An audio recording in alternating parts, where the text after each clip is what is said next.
Assalamualaikum warahmatullahi wabarakatuh. Topik yang kita bahas kali ini adalah bicara tentang materi dan perubahannya. Apa itu materi? Materi itu adalah segala sesuatu yang menempati ruang. Jadi dia ada pada ruang dan memiliki massa. Berarti dengan demikian ada dua syaratnya, menempati ruang dan memiliki massa. Apa contohnya? Sudah perhatikan apa yang ada di sekitar Anda? Mungkin spidol. Ada apa lagi di sekitar sini? Ada paku. Ada papan tulis. Whiteboard dalam hal ini.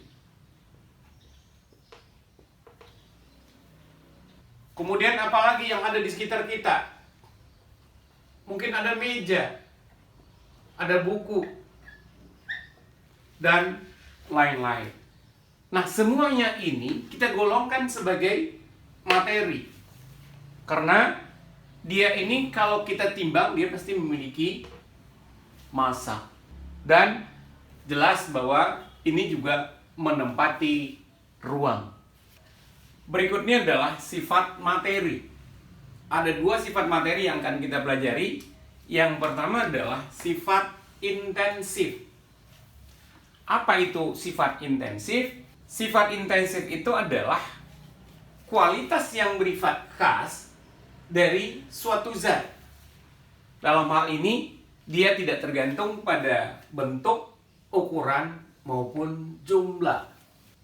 Apa contohnya? Contohnya adalah suhu. Kalau dikatakan suhu, misalnya suhu air mendidih, apabila airnya adalah 10 ml, maka dia akan mendidih pada suhu 100 derajat Celcius. Tentunya dalam hal ini adalah pada tekanan 1 atm. Selanjutnya, bagaimana kalau misalnya volumenya kita rubah menjadi 100 mili? Nanti kita ukur suhunya juga adalah 100 derajat Celcius. Demikian juga kalau misalnya volumenya sekarang adalah 1000 ml. Maka ketika kita ukur titik didihnya, tetaplah 100 derajat Celcius.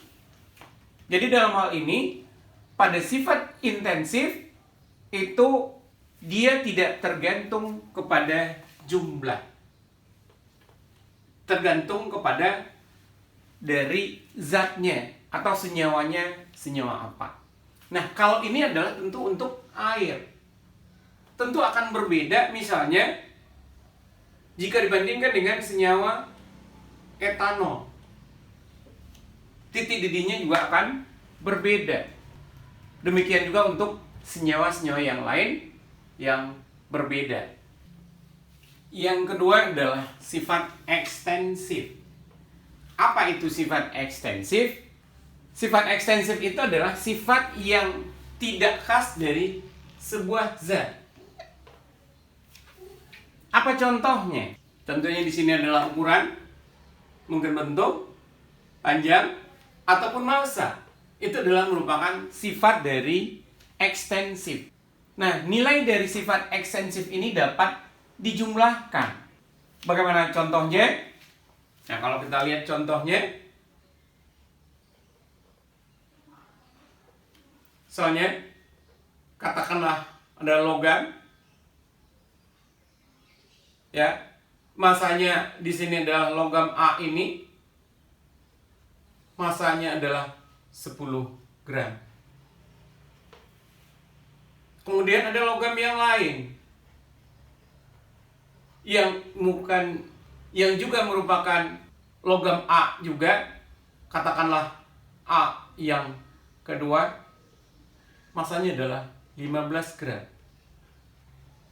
Maka dengan demikian, kita bisa menghitung bahwa massa totalnya adalah 25 gram.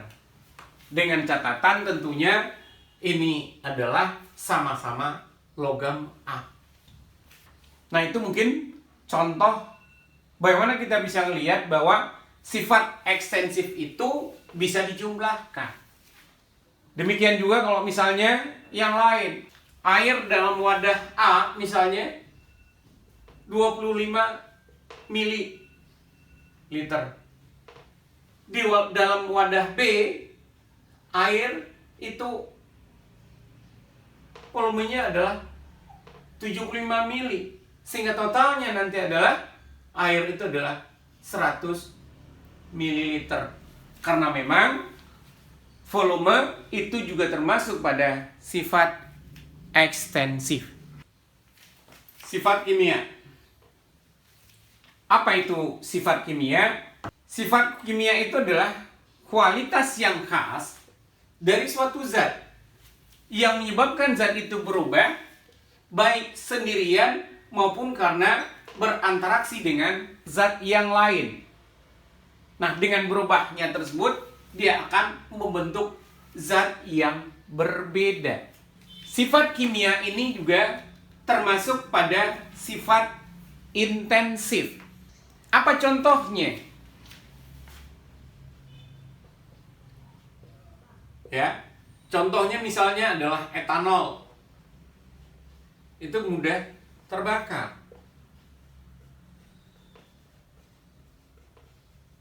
Kemudian yang lain, besi misalnya, itu mudah berkarat.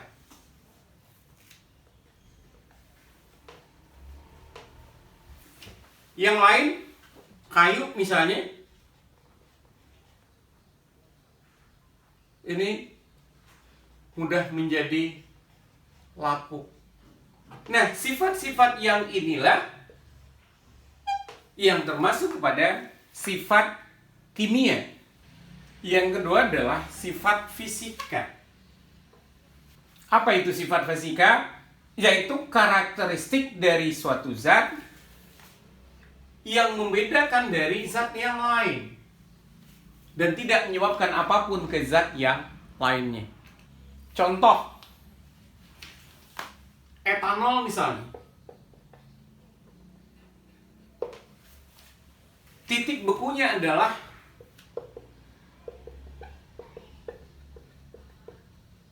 min 117 derajat Celcius. Titik didihnya 78,5 derajat Celcius. Kerapatannya atau rho itu adalah 0,789 gram per mililiter. Dan kalor jenisnya adalah 2,43 Joule per gram per Kelvin.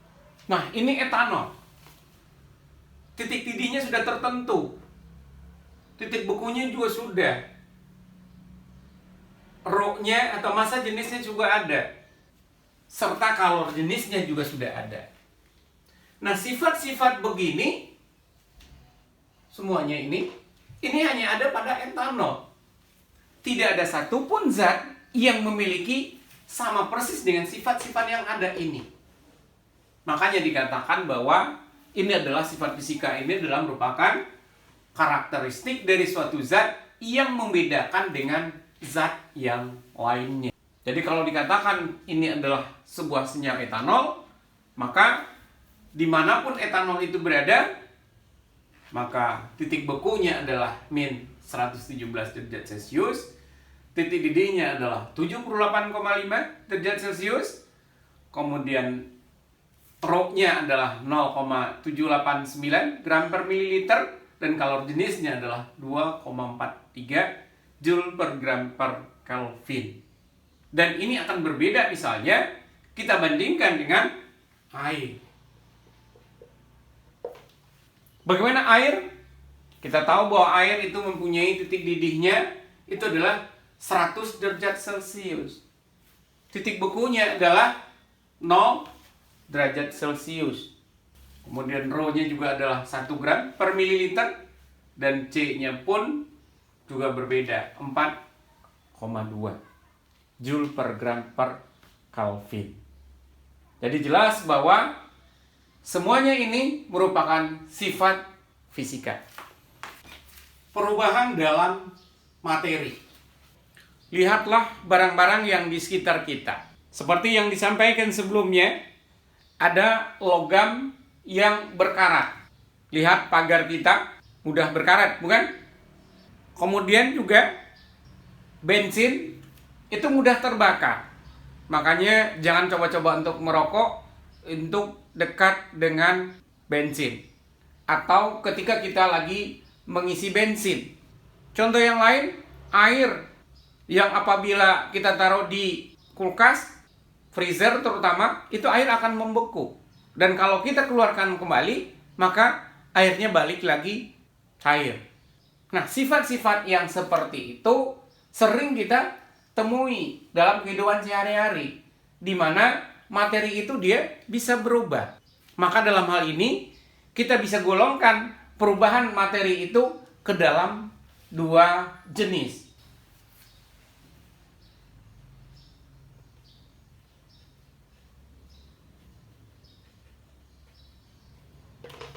Yang pertama adalah perubahan fisika. Nah, pada perubahan fisika ini tidak membentuk zat baru.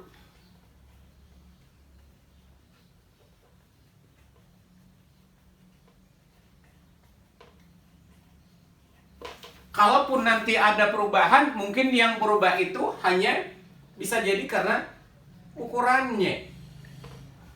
Atau bisa jadi juga karena wujudnya. Apa contohnya? Gula misalnya. Dalam butiran gula, kemudian kita hancurkan sehingga dia menjadi halus. Apakah sifatnya berubah? Secara fisika, ukurannya berubah. Dari bentuk butiran menjadi tepung yang halus. Tapi kalau kita cicipi, rasanya bagaimana? Tetap sama.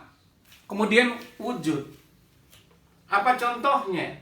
Air tadi yang kita apabila taruh di freezer, nanti dia akan membeku menjadi es. Kalau air ini wujudnya cair, es wujudnya adalah padat. Tetapi secara sifat, ini adalah sifat fisikanya memang berbeda, tetapi sifat kimianya adalah sama. Jadi dalam hal ini, terjadinya perubahan fisika ini mungkin karena wujudnya yang berubah, mungkin karena ukuran yang berubah, tetapi jelas dia tidak membentuk zat yang baru. Seperti ini tadi, ini gula, ketika dihaluskan tetap itu adalah gula. Yang kedua adalah perubahan kimia. Nah, pada perubahan kimia ini akan menyebabkan hilangnya zat yang lama dan membentuk zat yang baru. Artinya adalah zat lamanya akan berbeda dengan zat yang baru. Apa contohnya? Besi misalnya berubah menjadi karat. Samakah antara besi dengan karat? Ya jelas tidak. Karena karat itu adalah besi yang sudah mengalami oksidasi. Makanan misalnya.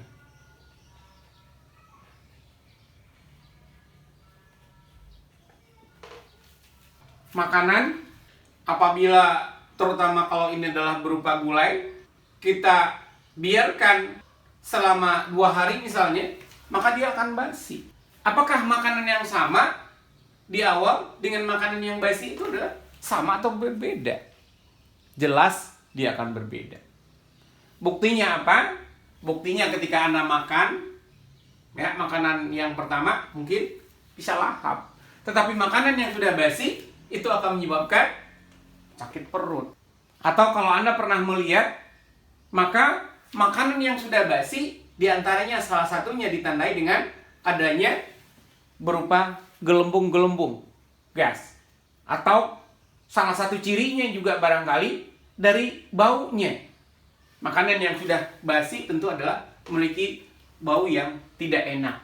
Ini menunjukkan bahwa telah terjadi perubahan kimia, di mana antara makanan yang sebelumnya dan makanan yang sesudahnya yang menjadi basi itu jelas berbeda. Ini disebut dengan perubahan kimia. Nah, perubahan kimia ini kadang juga bisa disebut dengan reaksi kimia, karena memang sudah terjadi reaksi kimia. Dalam kehidupan sehari-hari mungkin sangat banyak kita melihat contoh-contoh dari perubahan kimia dan perubahan fisika.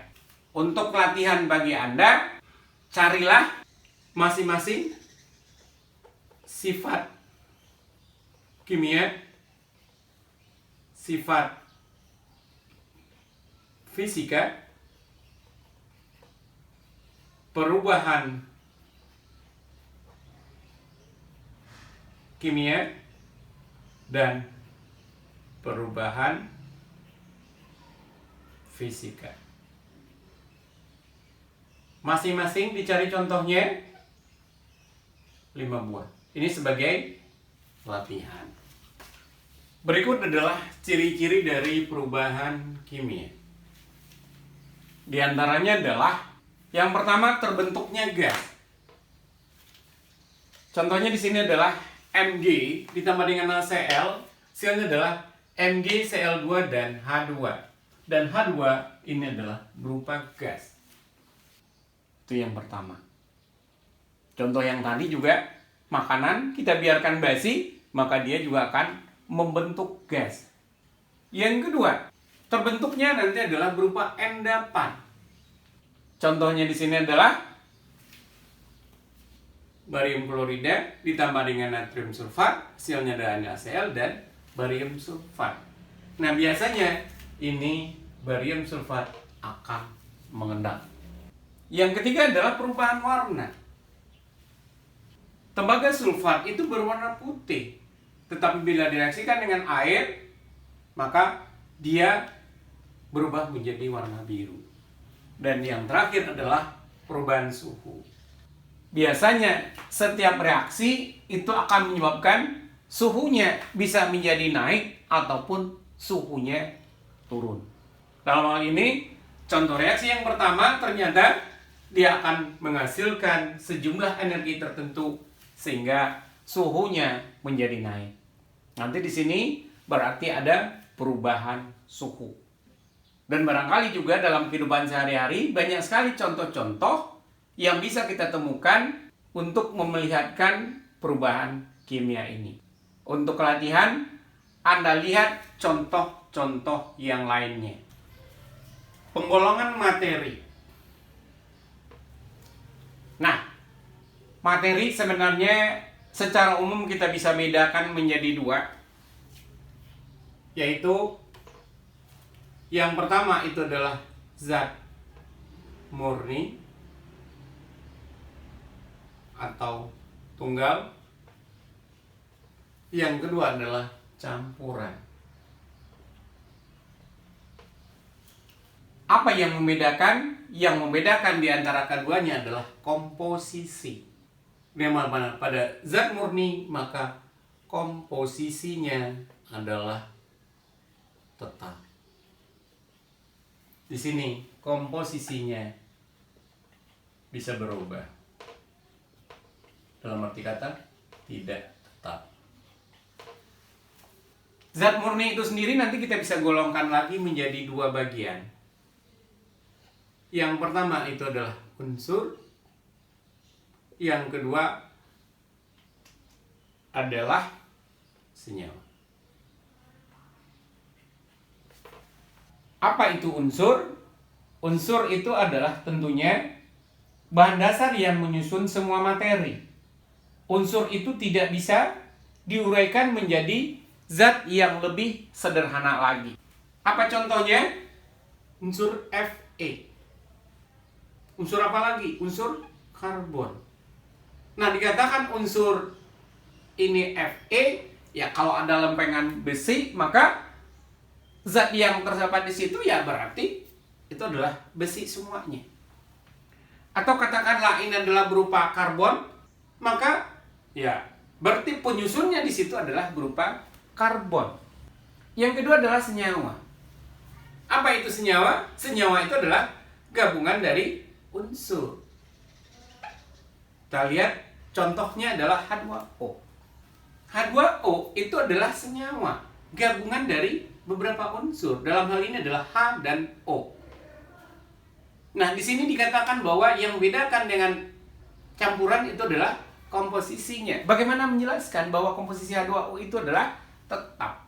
Nah, kalau kita katakan ini adalah H2O, nanti ini ditemukan atau yang terdapat di Ciputat, misalnya. Nanti H2O yang lain, H2O yang berbeda, mungkin di Aceh atau di tempat lain, maka komposisi H2O yang namanya air itu mestinya sama. Perbandingan H dan O itu adalah 2:1. Demikian juga kalau di tempat lain, dimanapun dia berada. Maka dikatakan bahwa di sini komposisinya adalah tetap. Demikian juga dengan contoh yang lain tadi, karbon. Dimanapun, ya, karbon tentu adalah dia hanya memiliki unsur karbon saja. Yang kedua adalah campuran. Nah, campuran itu di sini dikatakan bahwa dia komposisinya adalah tidak tetap. Nanti kita akan jelaskan. Campuran itu dibedakan lagi menjadi 2. Yaitu yang ada yang homogen dan heterogen. Nah, pertama adalah campuran homogen. Yang nama campuran ya berarti ada zat minimal 2 atau lebih. Dalam hal ini, kalau dia berupa campuran homogen, bisa ada zat terlarut dan pelarut. Nah, kedua zat ini homogen, nanti tidak bisa dipisahkan lagi kalau dia sudah membentuk larutan. Jadi ketika dia membentuk larutan, maka kita tidak bisa melihat mana yang zat terlarut, mana yang pelarutnya. Tidak bisa dibedakan lagi. Contohnya, ini ada sebuah bejana. Katakanlah isinya adalah 10 liter. Ya. Ini airnya isinya adalah air plus gula. Maka dikatakan ini sebagai larutan. Kalaupun ini adalah larutan gula, apakah pada titik ini kita ambil atau pada titik yang paling dalam kita ambil, makanya rasanya akan sama. Terus bagaimana menyatakan bahwa tadi disampaikan bahwa komposisinya tidak tetap. Bagaimana menjelaskan bahwa larutan itu komposisinya tidak tetap? Misal, setiap pagi mungkin ada yang sarapan, salah satunya dengan minum yang manis. Katakanlah air, tentu biasanya dicampur teh, ini ditambah dengan gula. Nah, komposisinya itu bisa berbagai macam. Mungkin kalau si A misalnya airnya satu gelas maksudnya, tetapi gulanya mungkin hanya 1 sendok. Sedangkan B butuh 1,5. Sedangkan yang lain mungkin butuh 2 sendok. Artinya di sini adalah bahwa larutan yang dibuat itu komposisinya bisa berbeda-beda antara si A, si B, dan si C. Walaupun itu juga sama-sama larutan. Yang berikutnya adalah campuran yang heterogen. Campuran yang heterogen dapat kita bagi lagi menjadi dua. Ada yang disebut dengan koloid, ada yang disebut dengan suspensi. Kalau yang homogen tidak bisa membedakan antara zat terlarut dan pelarutnya, tetapi kalau untuk yang heterogen, terutama yang suspensi, ini akan dengan mudah untuk membedakan antara zat terlarut dan pelarutnya. Apa contohnya? Mungkin ada yang pernah bikin gorengan, dikasih tepung, dilarutkan dalam air, sepertinya larut, tapi ketika Anda biarkan, maka air dan tepungnya nanti akan terpisah. Maka itu salah satu contoh dari suspensi. Kalau koloid, nah ini memang tidak secara mudah bisa dipisahkan atau diperlihatkan perbedaan antara zat terlarut ataupun pelarutnya. Tapi nanti juga istilahnya nanti juga akan dibedakan. Jenis koloid ini juga berbagai macam. Ada yang berbentuk gel, ada yang berbentuk sol, ada yang berbentuk emulsi cair, emulsi padat, dan lain-lain. Biasanya ini dibahas pada topik yang terpisah.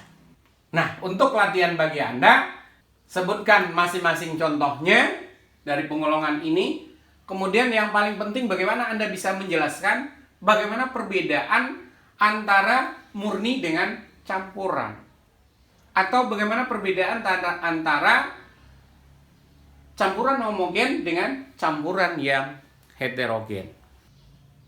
Tadi kita udah sampaikan bahwa yang membedakan ada zat murni dan campuran itu adalah komposisinya. Hal lain yang mempengaruhi, yang bisa membedakan antara zat murni dan campuran itu adalah titik lelehnya. Ataupun juga titik didihnya. Untuk zat murni, biasanya titik leleh dan titik didihnya itu adalah tetap.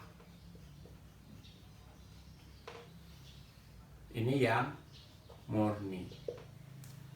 Sementara kalau untuk zat yang campuran atau tidak murni, maka titik lelehnya dan titik didihnya tidak tetap. Dalam arti kata, ada rengnya. Katakanlah suatu zat yang kemudian diuji kemurniannya, titik lelehnya misalnya adalah 100 sampai 103 misalnya. Maka bisa kita simpulkan bahwa zat ini murni atau tidak. Nah, jelas bahwa kalau seperti ini ada rank tertentu berarti zatnya tidaklah murni. Karena kalau zatnya murni, otomatis zatnya memiliki titik didih yang sama. Anda nanti bisa buktikan air yang direbus. Perhatikan di awal perebusan, di awal air mendidih, titik didihnya berapa. Kemudian tunggu beberapa saat, tunggu beberapa menit, dilihat lagi titik didihnya sama atau berbeda. Nah, nanti Anda bisa simpulkan bahwa kalau namanya zat murni, maka titik didihnya akan tetap. Nah, ini untuk latihan. 2 sampel dari 2 lokasi yang berbeda itu dianalisa. Sampel pertama itu mengandung 3,44 silikon dan 3,91 gram oksigen. Sementara kalau untuk sampel yang kedua mengandung 6,42 gram silikon dan 7,3 gram oksigen. Berdasarkan data tersebut, Anda bisa tentukan apakah ini zat murni atau campuran. Di sini AR dari oksigen dan AR dari silikon itu tidak diperlukan. Sekarang kita akan bahas tentang tata nama senyawa kimia. Yang pertama adalah oksida asam dan oksida basa. Apa itu oksida asam? Oksida asam itu adalah oksida non-logam. Pemberian nama itu diberi dengan nama awalan untuk setiap unsurnya nanti. Kita lihat contoh. Cl2O. Berarti namanya nanti adalah, ini ada 2 Cl-nya, berarti di klor. Oksigennya 1, berarti monoksida. Contoh yang lain, P2O5. Berarti namanya adalah 2, berarti ini adalah di fosfor. O-nya 5, berarti pentaoksida. Jadi dalam hal ini kita tinggal sebutkan unsur pertamanya apa, diawali dengan jumlahnya berapa, kemudian unsur keduanya, dan diawali dengan jumlahnya juga, kemudian diakhiri dengan akhiran ida. SO3, SO2. Anda tuliskan namanya masing-masing. Plus contoh yang lain, minimal 5. Ini sebagai latihan. Jadi kesimpulannya nanti adalah, berarti untuk penamaan dari oksida asam ini adalah unsur pertama, unsur kedua dengan diawali dengan awalan ini, mono, di, tri, dan seterusnya yang menunjukkan jumlah, kemudian baru diakhiri dengan akhiran ida. Selanjutnya adalah oksida basa. Apa itu oksida basa? Oksida basa itu adalah oksida logam, yaitu reaksi antara logam dengan oksigen. Nah, yang pertama adalah untuk logam yang memiliki bilangan oksidasi satu jenis saja. Misalnya Na, itu kan dia golongan 1A. Ya. Berarti apabila berkaitan dengan O, berarti dia akan membentuk Na2O. Maka namanya nanti adalah natrium oksida. Contoh yang lain, Ag. Perak dalam hal ini juga hanya memiliki satu bilangan oksidasi, yaitu +1. Berarti namanya adalah perak oksida. Atau yang lain misalnya MgO. Berarti namanya adalah magnesium oksida. Demikian caranya, berarti nanti unsur pertama ditambah dengan akhiran oksida. Anda bisa bedakan dengan yang sebelumnya, di mana itu adalah unsur non-logam. Kalau di sini unsur logam. Karena unsur-unsur yang memiliki bilangan oksidasi hanya satu saja, misalnya Na di sini adalah +1 atau Mg di sini adalah +2, maka kita tidak perlu menyebutkan baik itu jumlah maupun bilangan oksidasinya. Kalau di sini kalau lihat ini kan ada 2. Bukan berarti namanya dinatrium, salah. Harusnya adalah hanya natrium saja. Demikian juga kalau di sini MgO. Berarti namanya adalah magnesium oksida. Bukan magnesium dalam kurung 2 oksida. Kenapa? Karena magnesium itu hanya punya bilangan oksidasi +2. Tidak ada lagi yang lain. Maka namanya yang benar itu adalah magnesium oksida.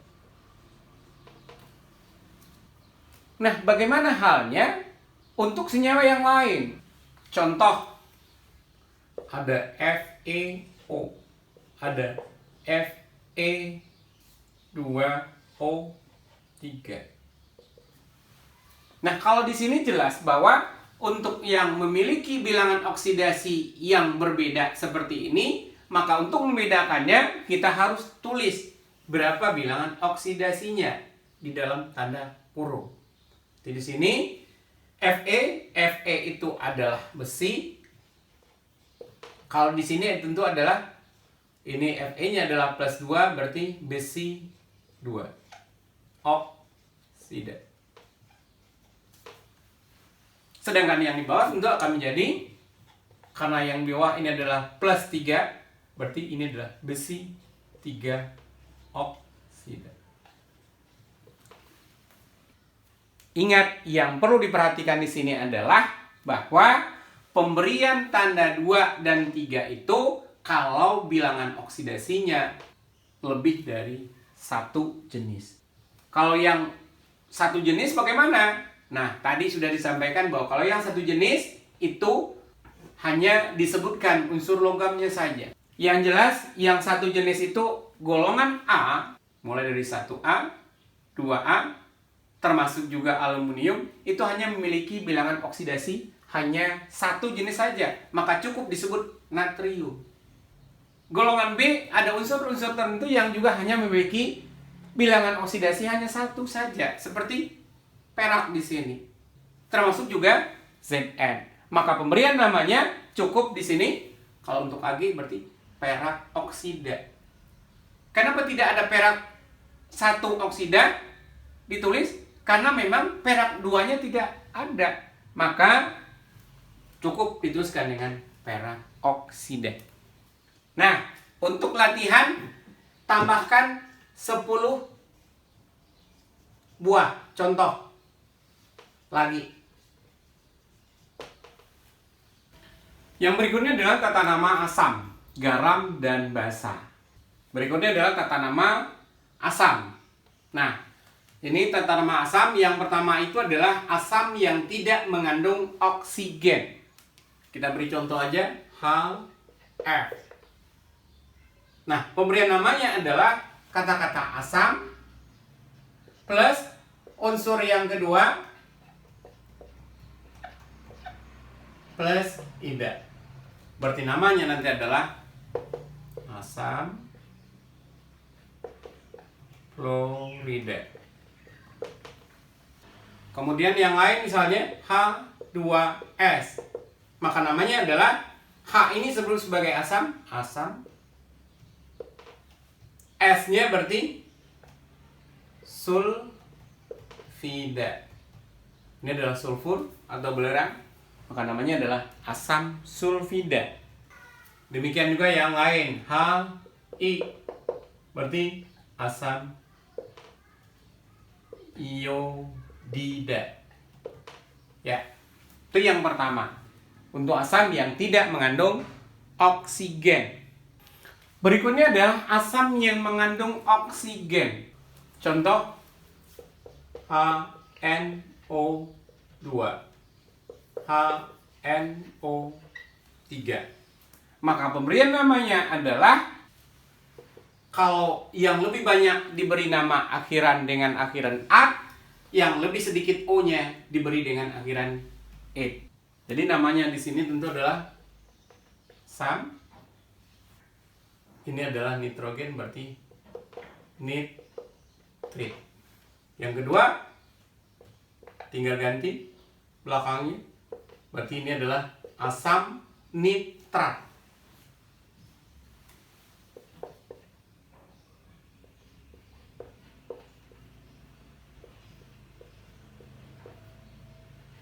Nah, kalau yang ini H2SO4 dan H2SO3.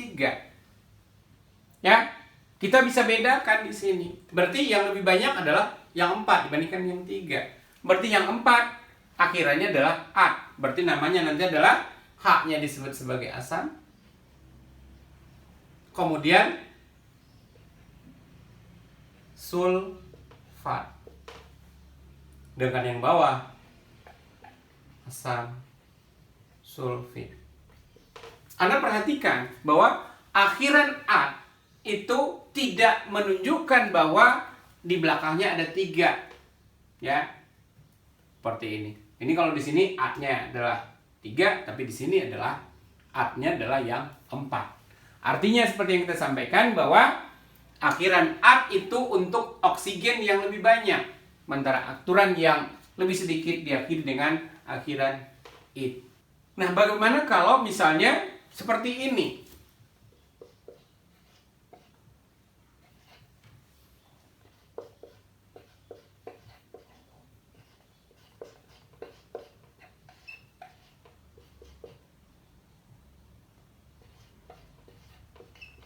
Nah, di sini ada berbagai macam, ada 4 kemungkinan, O-nya 1, 2, 3, dan 4.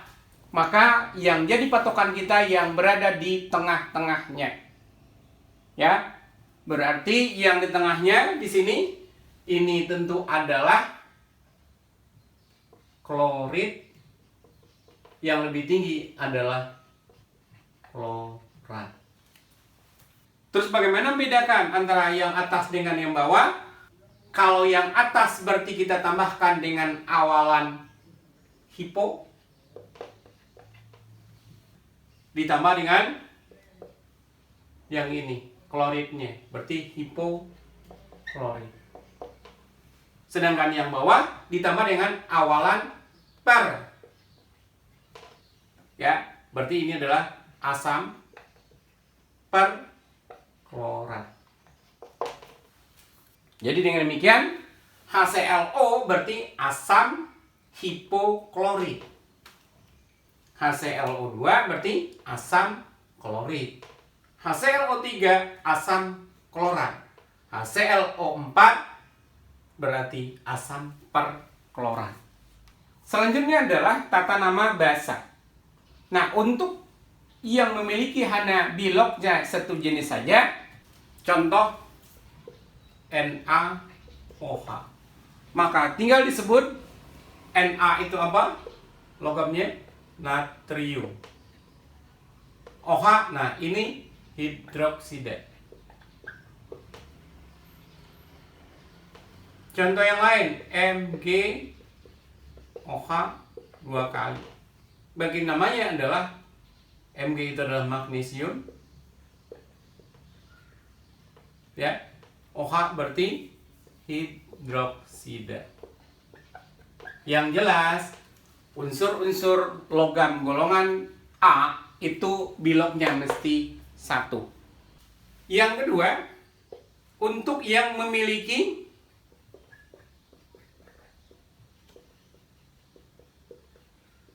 bilok lebih dari 1 jenis maksudnya di sini. Ya, maka seperti biasa, seperti yang tadi, kita harus tulis jumlah atau biloknya dalam tanda kurung dalam angka Romawi. Contoh,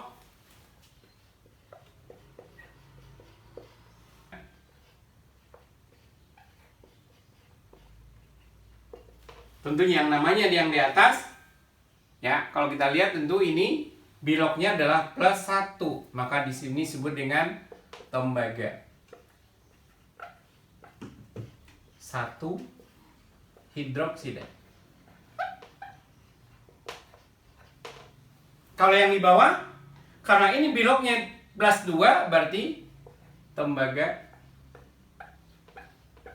2 hidroksida. Nah, untuk yang lain bisa dicari lagi contoh-contohnya. Silakan tambahkan 4 contoh yang lain. Yang jelas, untuk bagian bawah ini adalah yang memiliki bilangan biloknya lebih dari 1 jenis. Seperti tadi, kalau di sini adalah Cu itu biloknya bisa +1 dan +2. Mungkin nanti juga ada Fe +2 dan +3. Sn bisa +2 dan +4. Kemudian raksa bisa +1 atau +2. Nah, selanjutnya adalah tata nama garam. Nah, garam jelas kalau kita tulis namanya itu tulis nama logamnya, kemudian sisa asamnya.